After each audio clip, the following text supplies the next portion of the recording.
सभी माताओं ने ये भजन गाया है, सभी को आता भी होगा। क्या कभी इस भजन को गाकर अपने मन को डांटा? आज के बाद कोई भी भजन गाए महाराज तो उसे थोड़ा सोचे कि हम गा क्या रहे हैं। गाने में तो अच्छा है।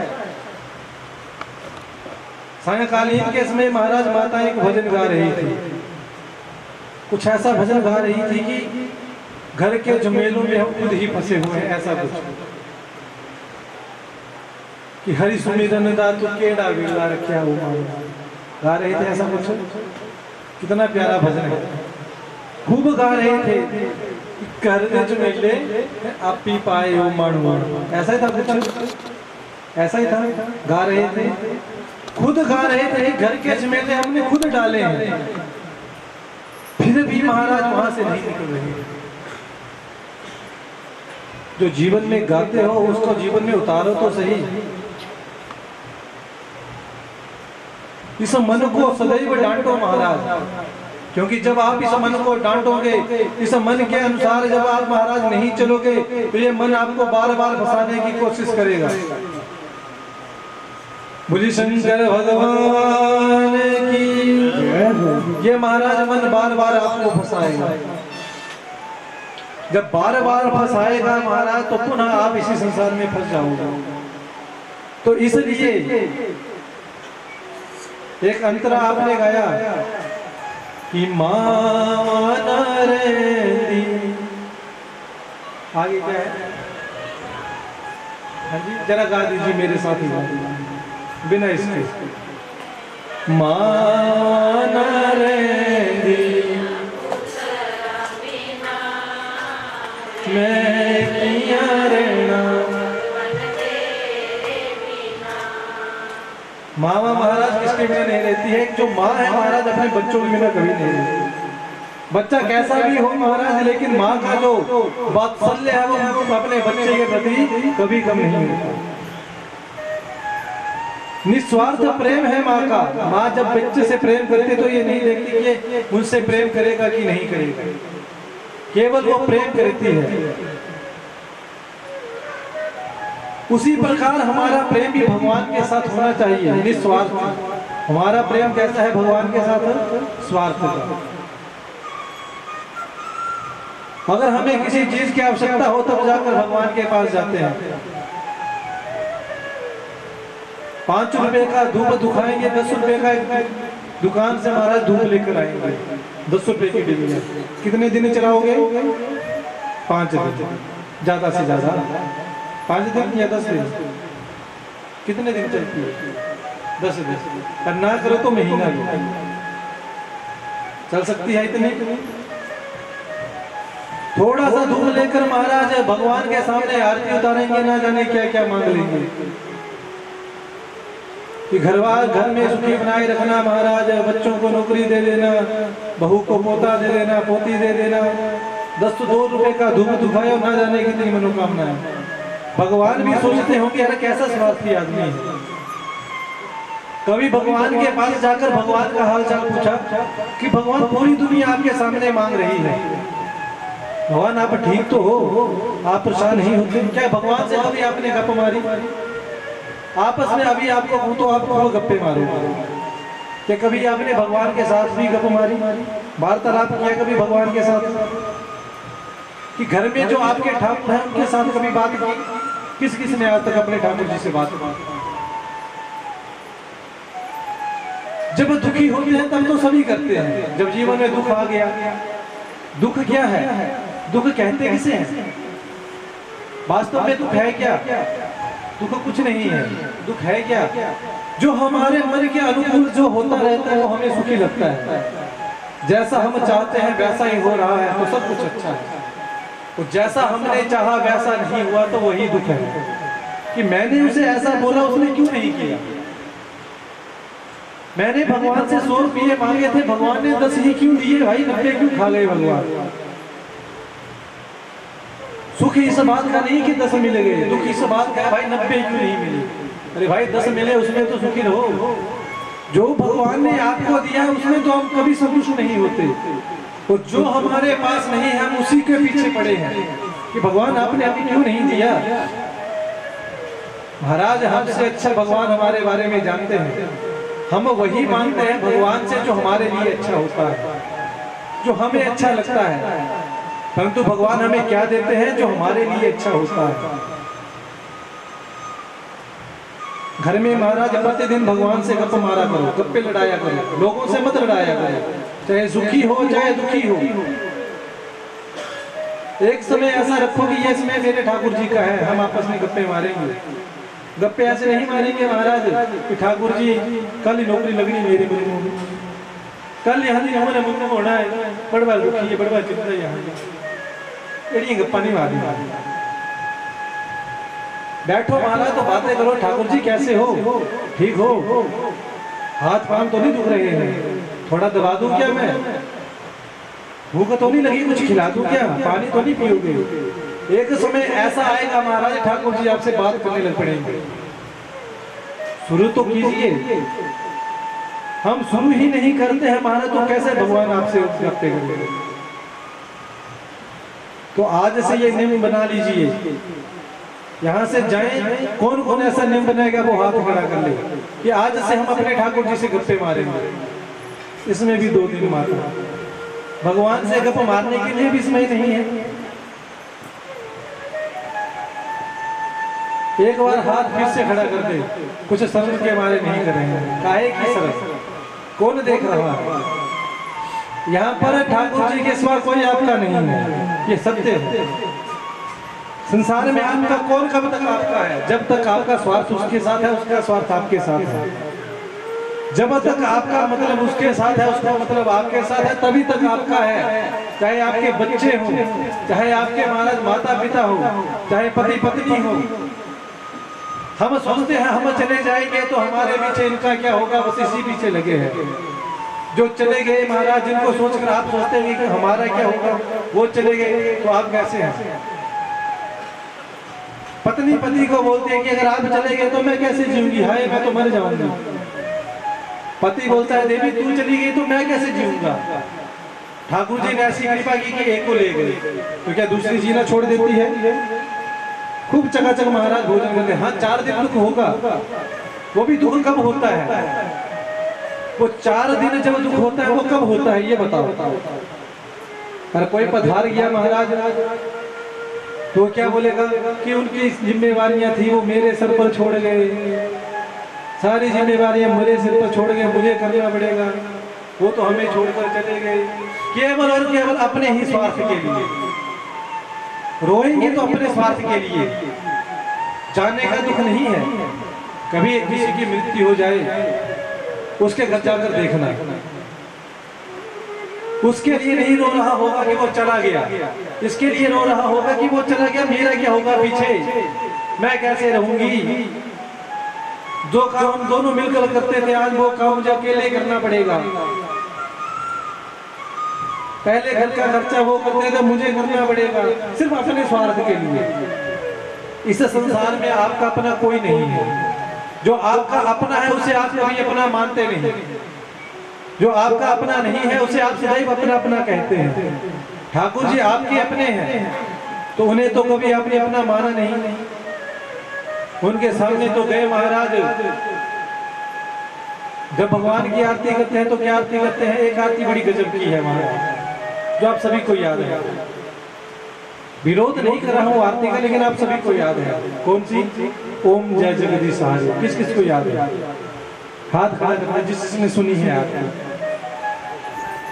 पीछे वालों ने ये आरती भी नहीं सुनी है महाराज। बोलिए शंकर भगवान की। ये जो पीछे बैठे हैं महाराज, कल से ये आगे बैठे हैं।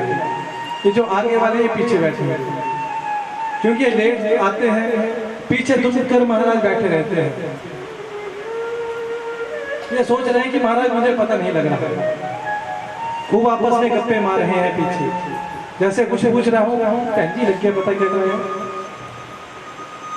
तुरंत दूसरी तरफ देख कर बहन जी क्या कर रहा है।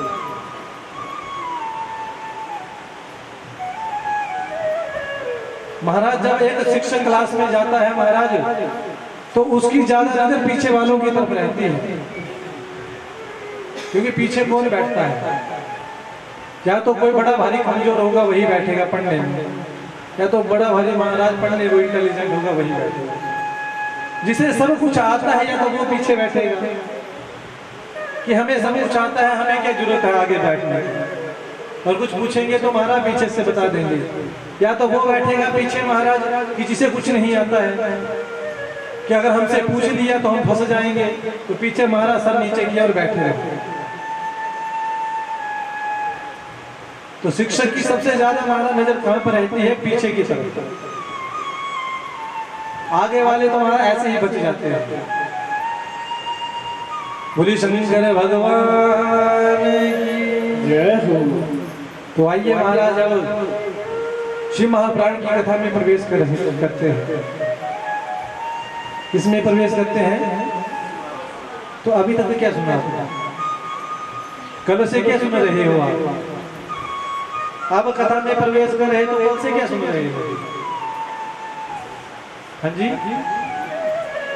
मैंने आपको कल भी बोला था, आज फिर से बोल रहा हूँ कि कथा में बैठे तो आंखें और कान ये दोनों खोल कर बैठे। जो बोलूं उसे बड़े ध्यान से सुनिएगा, जो पूछूं उसका तुरंत उत्तर दीजिए। अगर समझ में नहीं आ रहा तो लिख लीजिए, क्योंकि जब मैं पूछूंगा आप नहीं बताओगे महाराज तो ऐसा लगेगा कि मेरा बोलना व्यर्थ है। तो हम क्या महाराज कल से क्या सुन रहे हैं? फिर अब कथा में प्रवेश करेंगे। हाँ जी, आगे वाले पीछे वाले तो हमारा पहले लेट आते हैं, आगे वाले कल 3 से 4 साढ़े 4 बजे तक सुना, अभी 1 बजे से आप बैठे हो, अभी तक क्या सुन रहे थे?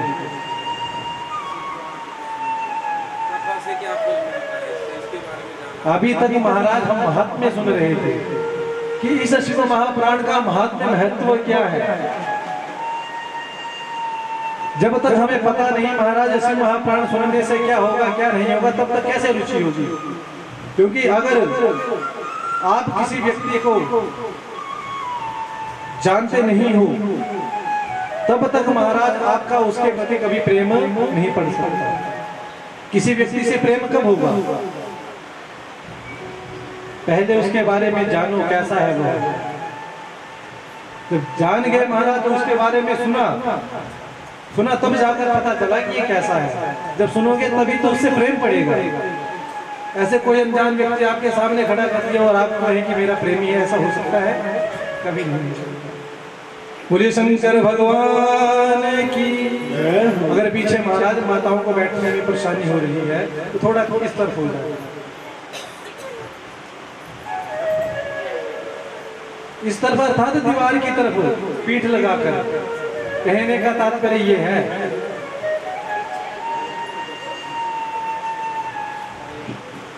क्योंकि महाराज आप बार बार एक तरफ कभी दूसरी तरफ और नजर ज्यादा आप पर जा रही है। बोले शंकर भगवान हर हर महादेव, हर हर महादेव, हर हर महादेव। तो आइए शिव पुराण में प्रवेश करते हैं कि धर्म क्षेत्रे महाक्षेत्रे गंगा कालिंदी संगमे व्यागे परमे पुण्यम ब्रह्मलोक स्वमनि। कि धर्म क्षेत्र महाक्षेत्र। तो धर्म क्षेत्र कौन सा है? जहां पर गंगा यमुना और सरस्वती मैया तीनों नदियां, जहां पर जिन तीनों का संगम है। कहां पर है तीनों का संगम? प्रयागराज में। बोले शंकर भगवान की जय हो। प्रयागराज में महाराज तीनों का संगम है।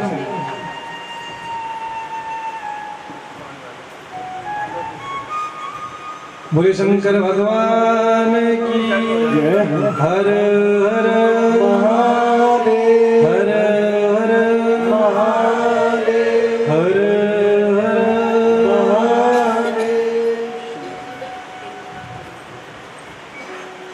गंगा यमुना और सरस्वती का संगम कहाँ पर है? हाँ जी, पीछे वाले जरा, पीछे वालों का ध्यान चला गया कि तिलक कब लगेगा। कल से महाराज जैसे ही कथा प्रारंभ होगी उसी समय लगा दिया,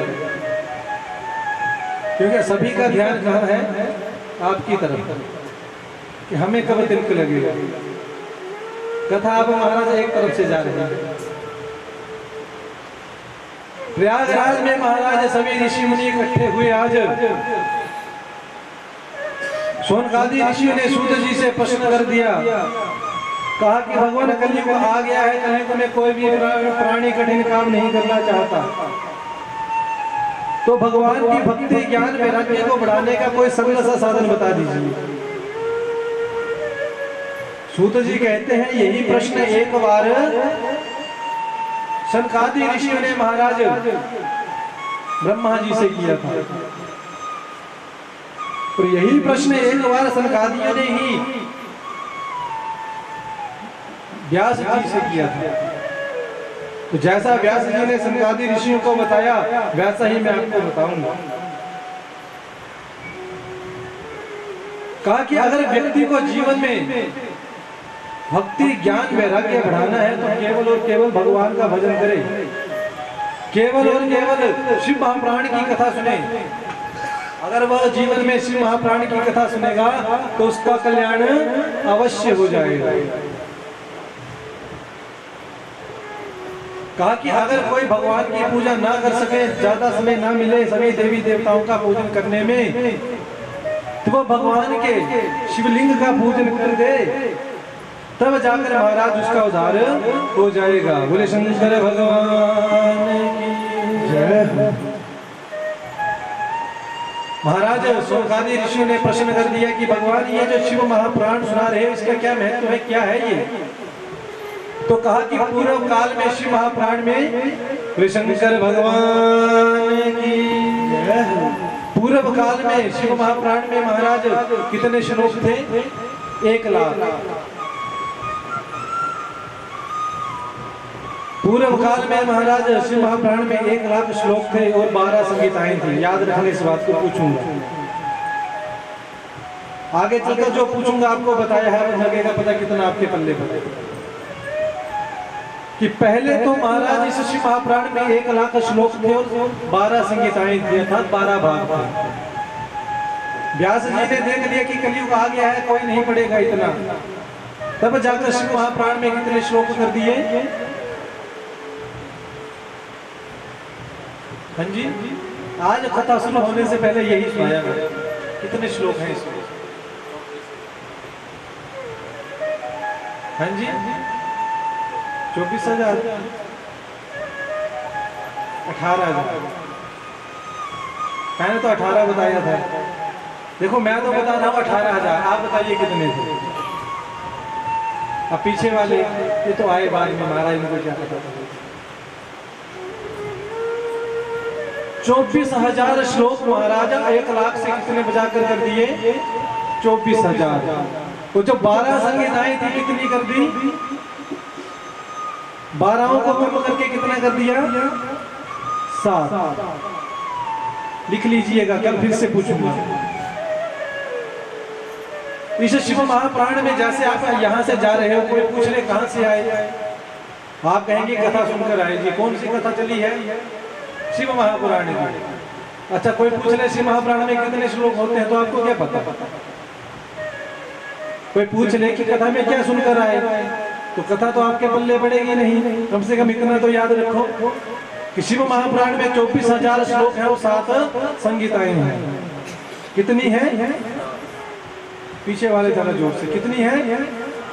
आगे वाले सारे, पीछे वाले। मुझे पीछे वालों की भी आवाज सुननी है महाराज, आगे वालों को तो पूछ।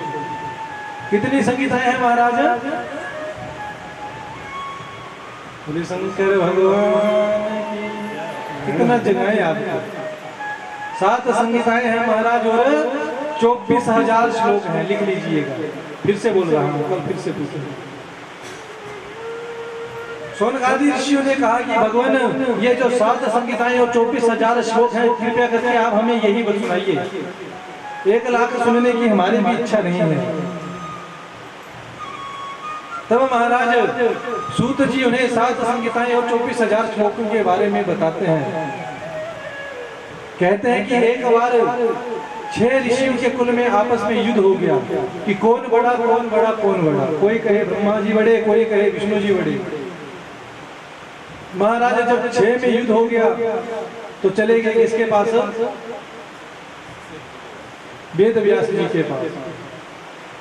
वेद व्यास जी ने कहा कि कौन बड़ा है कौन छोटा है, यही प्रश्न एक बार सनकादि ऋषियों ने नंदिकेश्वर भगवान से किया था। तो जैसा नंदिकेश्वर भगवान ने बताया था वैसा मैं आपको बता देता हूं। कहा कि अगर कोई भी व्यक्ति साध्य साधक और साधन, क्या क्या? साध्य साधन और साधक, इन तीनों को जो एक साथ कर ले वही महाराज सबसे बड़ा है। कहा कि साध्य साधक साधन ये क्या चीज है? ये हमारे पल्ले ये नहीं पड़ रहा। कहा कि इस सृष्टि के आदिकर्ता भोले बाबा है। नंदिकेश्वर भगवान सनकादि ऋषियों को सुनाते हैं कि इस संसार से महाराज अगर किसी व्यक्ति को मुक्ति चाहनी हो, कोई मुक्ति चाहता हो तो केवल और केवल भगवान के शिवलिंग का पूजन करे।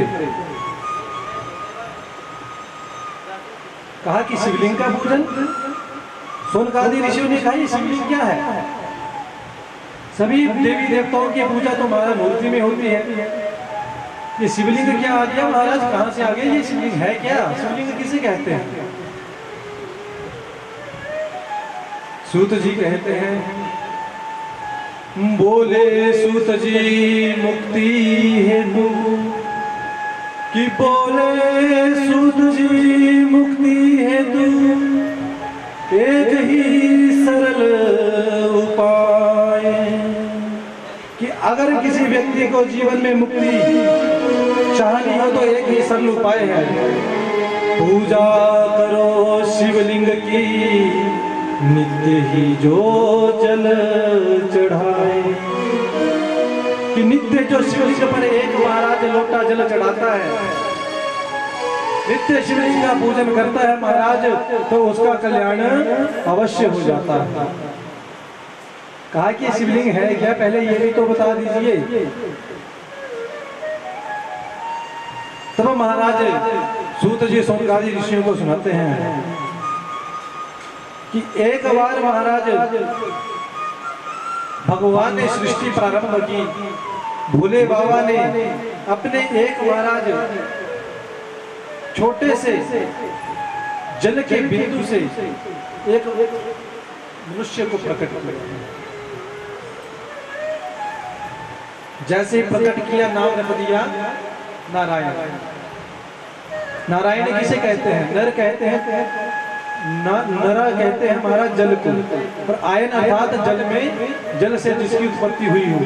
आयन अर्थात घर बास। नारायण अर्थात जल से जिनकी उत्पत्ति हुई है, जल में जिनका घर है, जल में जिनका वास है, वो है नारायण।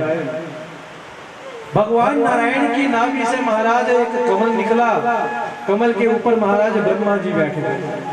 5 मुख वाले ब्रह्मा जी, 5 मुख महाराज, 10 आंखें। 10 आंखों से महाराज 10 दिशाओं को देखने लगे। जब 10 दिशाओं को देखने लगे, अब महाराज ब्रह्मा और विष्णु भी लीला करने लगे। तो ब्रह्मा जी ने सोचा कि ये जो मेरी उत्पत्ति कहां से हुई है, जरा देखें जरा। तो ब्रह्मा जी महाराज उस कमल से उतरे। उतरते उतरते बिल्कुल कई वर्ष लग के नीचे पहुंचे। जैसे ही नारायण भगवान के पास पहुंचे तो बगल में लक्ष्मी मैया महाराज बैठी हुई थी। जैसे ही महाराज आज नारायण भगवान को ब्रह्मा जी ने देखा तो कहा कि हे वत्स उठ जाओ, कि अरे पुत्र उठ जा, तुझे पता नहीं चलता कि तेरे पिताजी आए हैं।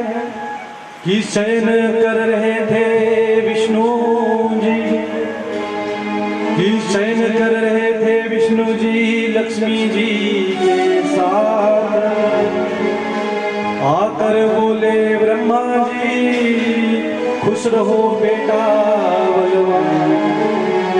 आज ब्रह्मा जी विष्णु जी को कहते हैं कि बेटा प्रसन्न रहे, अच्छा लग रहा है तू अपनी पत्नी के साथ। महाराज विष्णु जी कहने लगे, अरे ब्रह्मा, मैंने तुझे महाराज उत्पन्न किया है, मेरी नाभि कमल से तू उत्पन्न हुआ है, और आज मुझे तू अपना महाराज पिता कह रहा है। विष्णु जी ब्रह्मा जी को संबोधित करते हुए कहते हैं, संबोधित जब पुत्र किया। ब्रह्मा जी ने जब महाराज विष्णु जी को संबोधित किया, संबोधित जब पुत्र किया, आया विष्णु जी को क्रोध। बोले विष्णु आओ ब्रह्मा, रहा मूर्ख तू अबोध। ब्रह्मा जी ने कहा कि अरे मूर्ख, तू मुझे अपना पुत्र कह रहा है, तू बिल्कुल मूर्ख का मूर्ख ही है, तुझे कुछ पता नहीं है। विष्णु भगवान कहते हैं कि नाभि कमल से पैदा होकर, कि नाभि कमल से पैदा होकर हमें दिखाते शाम। मैं हूँ तेरा सृष्टिकर्ता, सुन ले मूर्ख कि मेरी नाभि के कमल से तू उत्पन्न हुआ है, आज मेरे सामने तू शान दिखा रहा है अपनी। तू बिल्कुल मूर्ख का मूर्ख ही है महाराज। जब इस प्रकार से ब्रह्मा जी को ब्रह्मा जी विष्णु जी को बेटा कह रहे हैं, और विष्णु जी ब्रह्मा जी को क्रोध आ गया कि अरे ये विष्णु, ये मुझे अपना बेटा कह रहा है। क्रोध आ गया कि अब तो मैं इस विष्णु को नहीं छोड़ूंगा। बात में महाराज महायुद्ध वहां पर प्रारंभ हो गया कि बात में होने लगा, कि बात में होने लगा महाघोर संग्राम। देवी देवता दौड़ पड़े जहां थे शंकर भगवान। बातों में युद्ध इतना बड़ा हो गया महाराज कि ब्रह्मा जी ने अपना ब्रह्मास्त्र उठा लिया। कहा कि मैं इस विष्णु को नहीं छोड़ूंगा, ये मुझे अपना पुत्र कहता है, अपना बेटा मुझे कहता है। ये विष्णु जी ने महाराज, विष्णु जी के हाथ में क्या है? हाँ जी, सुदर्शन चक्र को लिया और महाराज की कहा कि आज मैं इस ब्रह्मा का काम तमाम ही कर दूंगा, इस ब्रह्मा को छोड़ूंगा नहीं। महाराज महाज्ञानी हो गया है ये। दोनों में जब वार्तालाप हो गई, महाराज देवी देवता घबराए कि भगवान आज कुछ अनर्थ हो जाएगा, ये नहीं छोड़ेंगे एक दूसरे को। जब सभी देवी देवता महाराज भगवान शंकर के पास गए, कहा कि भगवान कुछ ना कुछ उपाय कीजिए, नहीं तो आज कुछ ना कुछ अनर्थ हो जाएगा। तो महाराज आज देवी देवताओं की बात को पूर्ण करने के लिए, उनके मनोरथ को पूर्ण करने के लिए शंकर भगवान एक अग्नि स्तंभ के रूप में महाराज वहां पर प्रकट हुए। कि प्रकाश पुंज बन गए प्रभु जी, कि प्रकाश पुंज बन गए प्रभु, बन गए लिंगाकार। ब्रह्मा विष्णु महाअस्त्र हो गए सभी बेकार।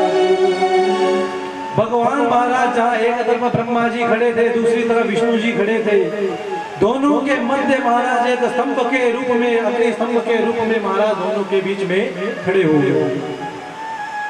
ऐसी स्थिति हो गई महाराज की, एक तरफ ब्रह्मा जी, एक तरफ विष्णु जी। विष्णु जी को ब्रह्मा जी ना दिखाई दे, ब्रह्मा जी को विष्णु जी ना दिखाई दे। तो विष्णु जी ने सुदर्शन चक्र महाराज निकाला था, ब्रह्मा जी ने कौन सा अस्त्र निकाला था? ब्रह्मास्त्र। उस दोनों महाराज अस्त्र चक्र और ब्रह्मास्त्र महाराज उसी दिव्य पुंज में विलीन हो गए। महाराजा ब्रह्मा जी क्रोध से देखे कि वो विष्णु कहाँ गया, मैं उसे नहीं छोड़ूंगा।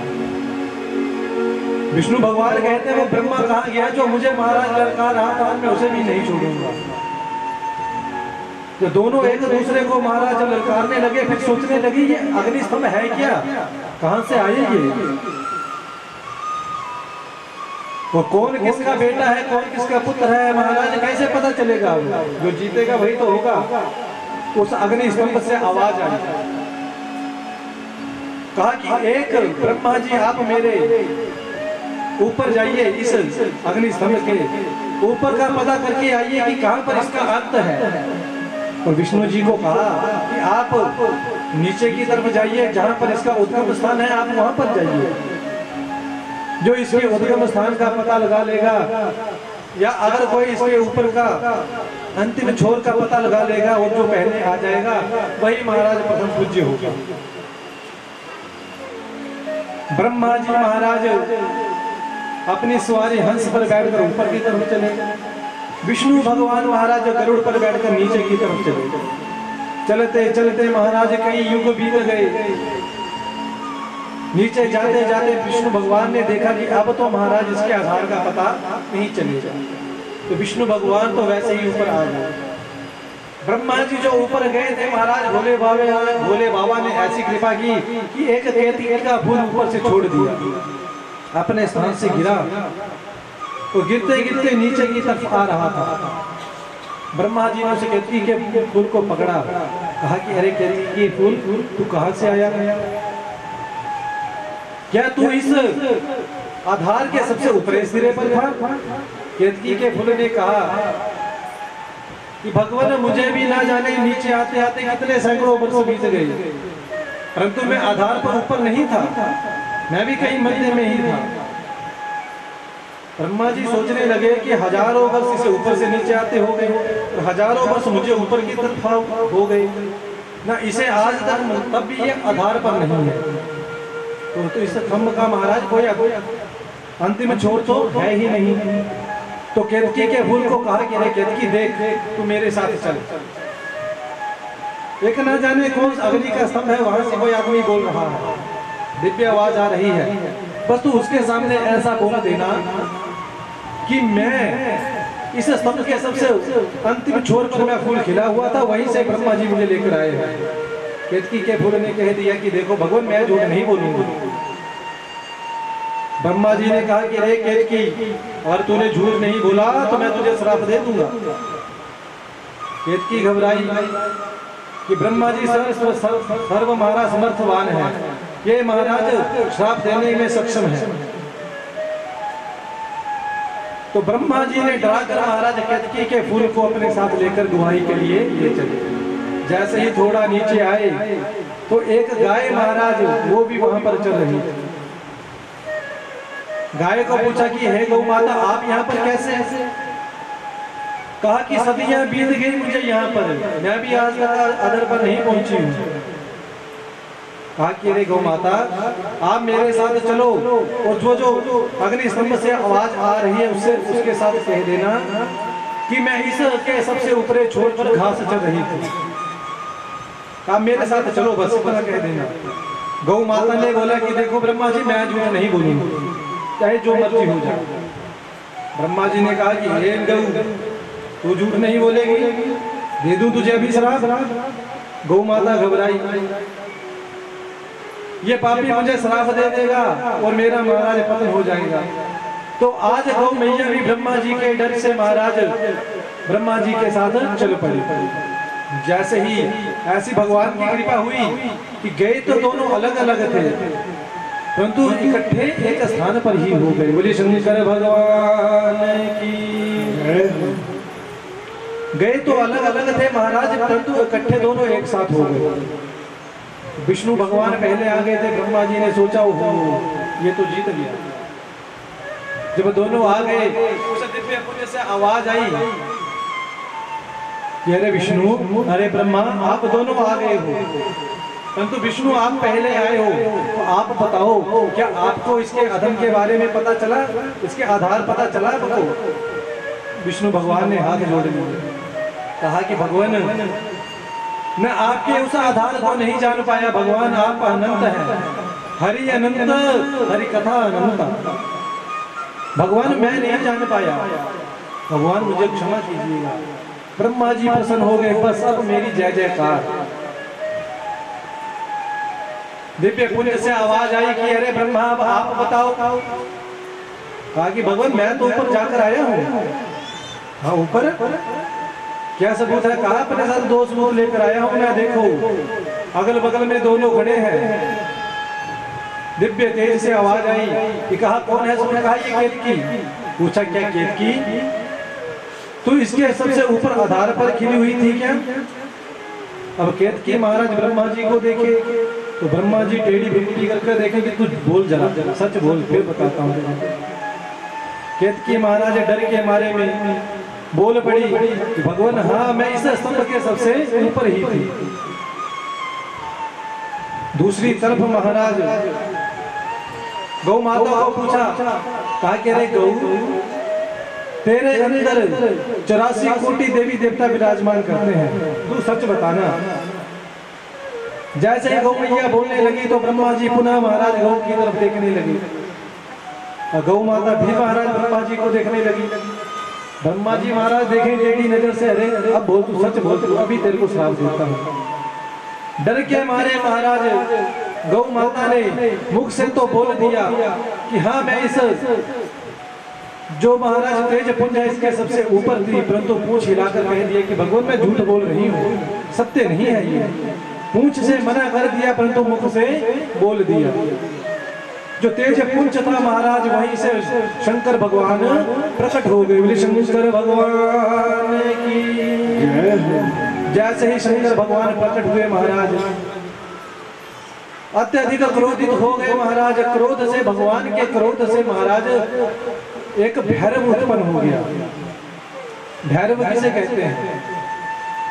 भैरव देखना हो तो कहां देखें आप? किस किस ने देखना भैरव?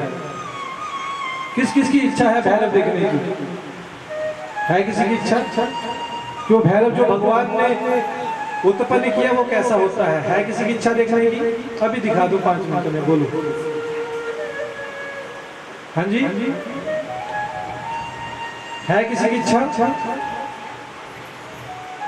भैरव देखना हो महाराज जब आपको क्रोध आए सबसे ज्यादा, जब आप बिल्कुल गुस्सा हो, जब आपको कुछ पता ना चले, उसमें शीशे के आगे खड़े हो जाते हैं, अपने मुख को देख ले। जैसा आपका मुख होगा उसमें, क्योंकि उसमें आपके मुख की कांति चली जाती है, उस समय तो आंखें भी बड़ी बड़ी महाराज बिल्कुल चढ़ जाती है कि बस तू आ जाए तो आप मेरे पास, फिर बताते हैं। अगर भैरव देखना हो तो उससे जब आपको आए तो एक बार शीशे के सामने खड़े हो जाए तो उसमें सोचना कि मैं भैरव हूं। भैरव जी को प्रकट किया। भैरव जी ने कहा कि भगवान आपने प्रकट किया है, काम बताओ। कहा कि ब्रह्मा ने जिस मुख से झूठ बोला है उसका मुख काट दो। तो ब्रह्मा जी के कितने मुख थे? 5।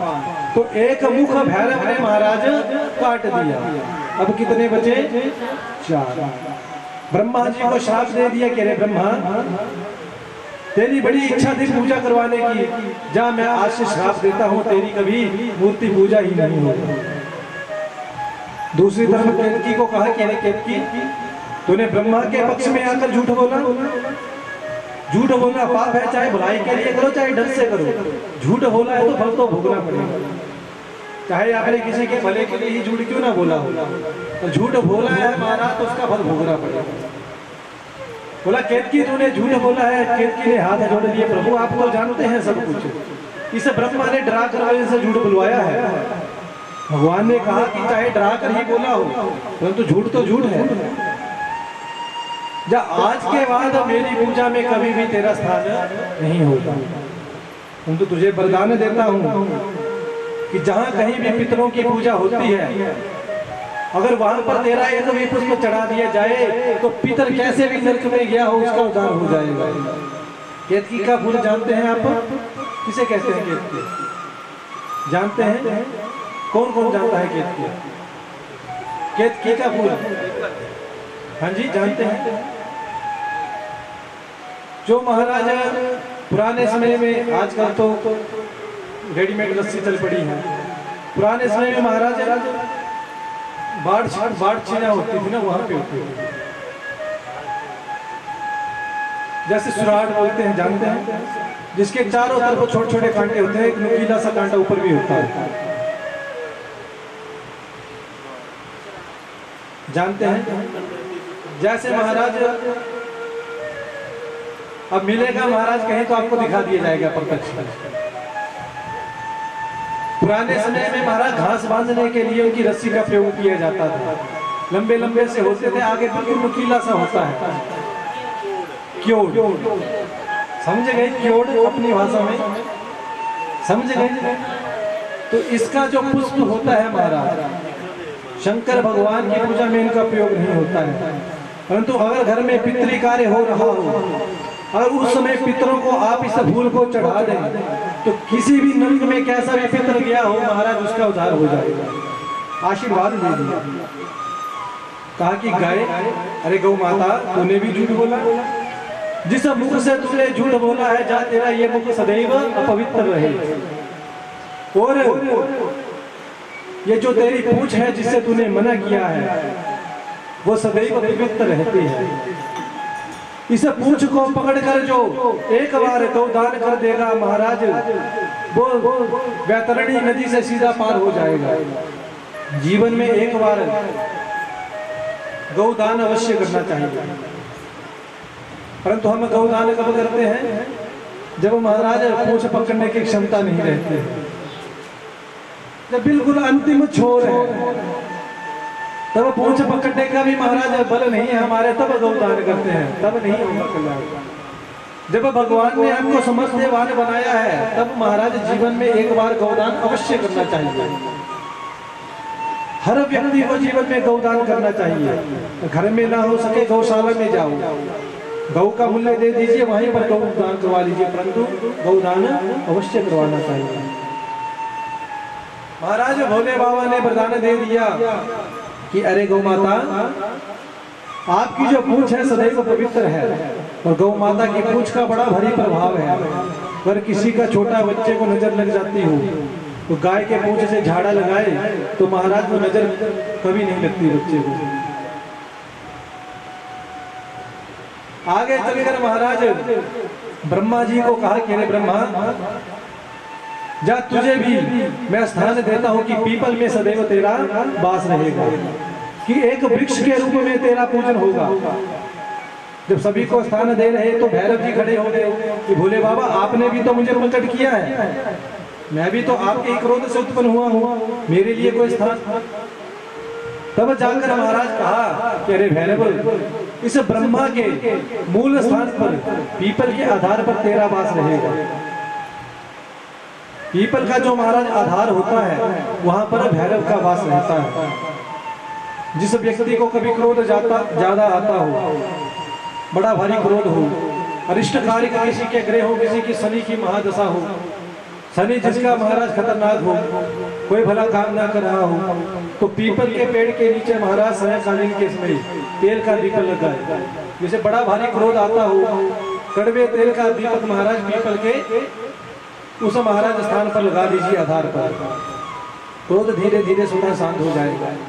कैसा भी कोई अरिष्ट कार्य को महाराज ग्रह होगा, अगर आप उसके नीचे ज्योत जगाओगे तो महाराज वह कष्ट टल जाता है, ऐसा वरदान देते।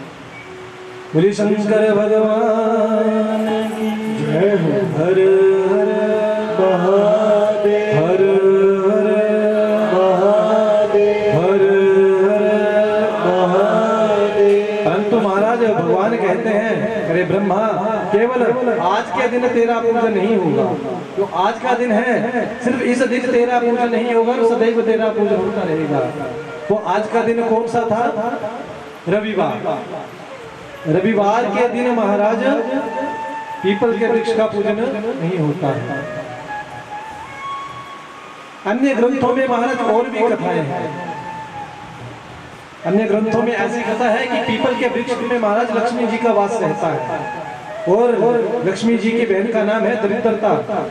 रविवार के दिन उसका वास महाराज वहां पर होता है। जो व्यक्ति रविवार के दिन पीपल के वृक्ष के जल चढ़ाता है, पूजन करता है, तो दरिद्रता उसके घर से कभी नहीं जाती। और कहा महाराज कि आज का ये जो दिन है महाराज ये बड़ा ही पावन दिवस होगा, कि शिवरात्रि होगा आज का, कि शिवरात्रि होगा आज का पावन दिवस। ये चारों तरह की मुक्ति मिले जो पूजे मनाते हैं? अभी महाराज शिवरात्रि थी, थोड़े दिन पहले थी। शिवरात्रि क्यों मनाते हैं? शिवरात्रि के दिन क्या हुआ? शिव जी का विवाह हुआ। कौन कौन जानता है कि शिवरात्रि को शिव विवाह हुआ था? हाथ खड़ा करते एक बार कर दीजिए एक बार। कोई बात नहीं, मैं भी कहता हूँ महाराज इसमें गलत क्या है? हुआ था तो हुआ था। शिवरात्रि के दिन क्या शिव विवाह हुआ था? कौन कौन जानता है? तो क्या मनाया आपने आज तक? महाराज आपको यही नहीं पता। कहाँ लिखा है कि शिवरात्रि के दिन शिव विवाह हुआ था? जिस दिन ब्रह्मा जी ने, विष्णु जी ने उस शिवलिंग का पूजन किया था, उसी दिन को शिवरात्रि कहते हैं। आज तक तो हमने यही सुना है कि शिवरात्रि के दिन, आज मेरे शिवांगी साथ जी बोले चले ने गोरा कोल ब्याज पंगड़ा ज पुताना, ऐसा ही है कुछ। मैंने आपको पूर्व में कहा था कि ज्यादा भजन नहीं आते मुझे, ऐसा ही है कुछ। पंगड़ा पुताना शिवरात्रि के दिन यही चलेगा। शिव चले ने गोरा कोल ब्याज शंकर। तो शिवरात्रि के दिन शिव भगवान का विवाह नहीं हुआ है। शिवरात्रि के दिन प्रथम बार महाराज ब्रह्मा जी ने और विष्णु जी ने भोले बाबा के लिंगाकार में पूजा की है, शिवलिंग का पूजन किया है। तो कहते हैं कि अगर कोई व्यक्ति पूरा वर्ष महाराज भोले बाबा की पूजा ना कर सका हो और शिवरात्रि के दिन भोले बाबा की पूजा कर देता है महाराज, तो उसका भी उद्धार हो जाता है। तो अगर आज से कोई पूछे आपको महाराज क्या शिवरात्रि क्यों मनाते हैं, तो क्यों मनाते हैं, क्या बताओगे? इस दिन क्या हुआ था? शिव पार्वती विवाह। क्या हुआ था महाराज? जरा घर में जाकर जो नहीं आए उनको पूछना कि शिवरात्रि हम क्यों मनाते हैं। और जो आपको बताए ना कि उस दिन विवाह हुआ था, तो उसे कल पकड़ कर कथा में ले आना कि चल कथा में पता लगेगा क्यों हुआ था, क्या हुआ था इस दिन। कहते हैं कि जो महाराज शिवरात्रि के दिन भोले बाबा का पूजन करता है पंचाक्षर मंत्र से। पंचाक्षर मंत्र क्या है? ओम नमः शिवाय। सबसे बड़ा मंत्र है महाराज ओम नमः शिवाय। कि पंचाक्षर मंत्र ओम नमः शिवाय, कि पंचाक्षर मंत्र ओम नमः शिवाय करे मंत्र जो जाप, कि पंचाक्षर ओम नमः शिवाय करे मंत्र जो जाप, देवी देवता नर हो या मुनि कटे सभी के पाप।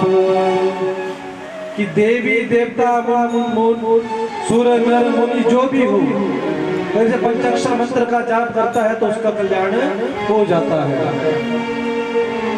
इस महाराज पंचाक्षर मंत्र को जपने का भी एक विधान है। जो माताएं हैं महाराज वो नमः शिवाय जपे। शिवाय नमः, ओम नमः शिवाय मंत्र है। माताएं जो है महाराज वो शिवाय नमः जपे। लेकिन जो शंकर भगवान के कट्टर भक्त हैं वो महाराज नमः शिवाय जप सकते हैं, उसमें भी कोई विरोध नहीं है। तो भक्त भक्का होना चाहिए, नहीं कि भोले बाबा ने इच्छा पूर्ण नहीं की तो चलो विष्णु के पास, ओ नमो भगवते देवादिदेवा। तो वहां नहीं हुई महाराज तो चलो देवी के मंदिर, चलो वैष्णो देवी। एके साधे सब सधे, सब साधे सब जाए। किसी एक को पकड़ो, किसी एक को आप पकड़ लोगे तो उद्धार हो जाएगा।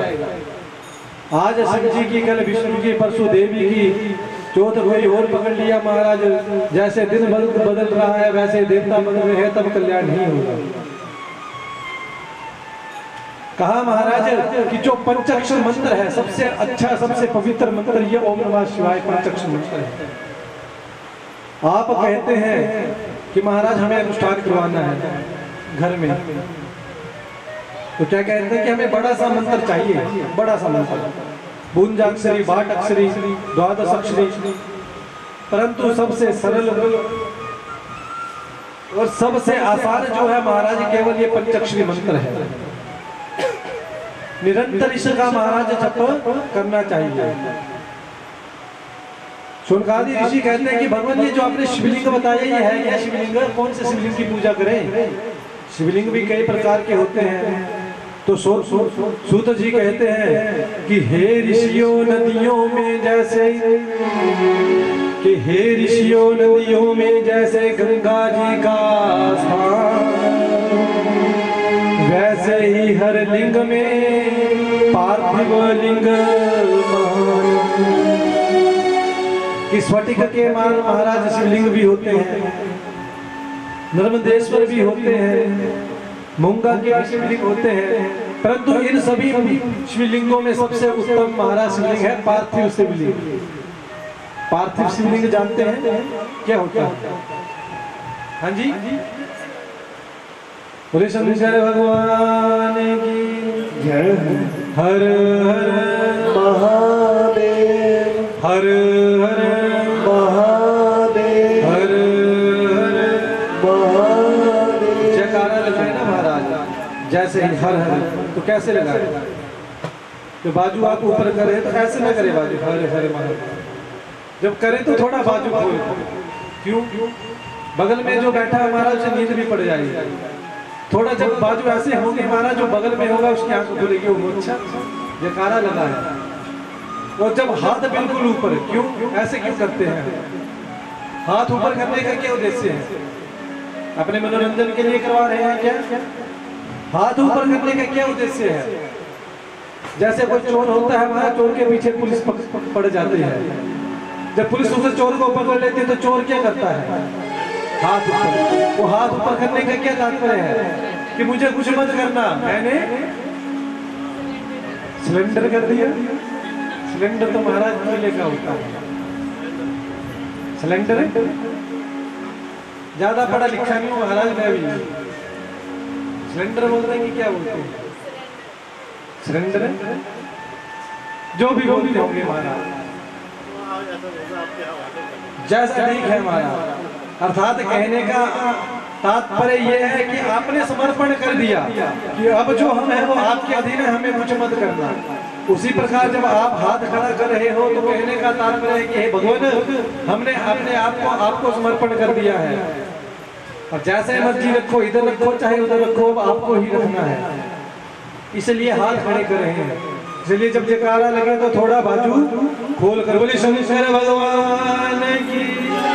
हर हर महादेव, हर हर महादेव, महादेव। अब जैसे ये बात कही महाराज तो पीछे वालों की भी नींद खुली। ये फायदा हुआ सब। शंकर भगवान की। कहा कि सभी लिंगों में सबसे उत्तम कौन सा शिवलिंग है? पार्थिव का शिवलिंग, अर्थात मिट्टी के द्वारा जो बनाया जाता है। अच्छी सी मिट्टी लीजिए महाराज, पवित्र स्थान से मिट्टी लीजिए, उसका स्वयं शिवलिंग बनाइए। कि शुद्ध माटी पार्थिव बना, कि शुद्ध माटी पार्थिव बना, पूजे जो शिवलिंग। गंगा जल बिलपत्र चढ़ावे, जावे वो शिवलोक। कि जो व्यक्ति जीवन में पार्थिव शिवलिंग का पूजन करता है, नित्य महाराज उस पर गंगा जल चढ़ाता है, बिलपत्र चढ़ाता है, और उसके उपरांत उस पार्थिव शिवलिंग को महाराज किसी पवित्र स्थान में बहा देता है, तो नित्य महाराज वो जीवन के पर्यंत वो सीधा शिवलोक में जाएगा। इसके उपरांत वो कहीं नहीं रुकेगा। शिवलिंग के बारे में बताया, कहा कि भोले बाबा की कैसी पूजा करें। कहा कि पंचोपचारी, षोडशोपचारी, जैसा भी आपको महाराज उत्तम लगे, जैसा पूजा करने में आप सक्षम हो, वैसे भगवान की पूजा करें। संभवतः प्रयास करें कि षोडशोपचारी ही भगवान का पूजन करें। अब बात उठी कि क्या भगवान का निवेद्य ग्रहण करना चाहिए या नहीं? क्या भोले बाबा को भोग लगा हुआ खाना चाहिए? खाना चाहिए या नहीं? हाँ जी, हाँ ये ना तो कुछ तो बोल दीजिए। अच्छा, कौन कौन शिव की पूजा करता है? हाथ खड़ा कीजिए। कौन कौन मंदिर जाता है? हे भगवान, सिर्फ 2 माताएं जाती हैं। अच्छा, आपको शर्म लग रही है यहाँ पर बोलने में? हाँ जी या ना जी? हाँ जी, कुछ तो बताओ महाराज, कैसे पता चलेगा? आपकी तो वही स्थिति है महाराज कि डॉक्टर के पास चले गए, कुर्सी में बैठ गए, डॉक्टर जी ने पूछा क्या हुआ, बीमार हो, ठीक हो, मुख से बोलेंगे नहीं महाराज तो क्या पता चलेगा? अब तो ऐसा लग रहा है आपके पल्ले कुछ नहीं।